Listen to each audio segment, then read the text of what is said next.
প্ল্যানের বাইরে তারা বিল্ডিং করেছেন, সেই বিল্ডিং আমরা ভেঙে দিব।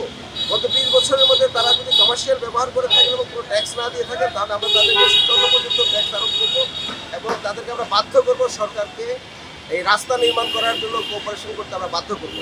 কাজ করার যতটুকু লোকবল দরকার তার 20% লোকবল নিয়ে আমরা কাজ করছি। তো সুতরাং একটি রোড করে আমরা কিছু রোড করে তুলবো।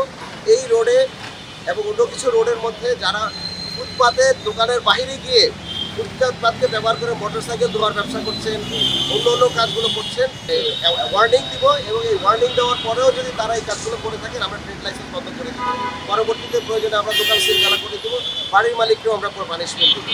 সুতরাং আমরা আপনাদেরকে আহ্বান জানাচ্ছি, দোকানের ব্যবসা করার জন্য আপনারা লাইসেন্স নিয়েছেন, আমরা দোকানের ভিতরে আপনার পোডিয়ামের ভিতরে আপনি ব্যবসাটা করছেন।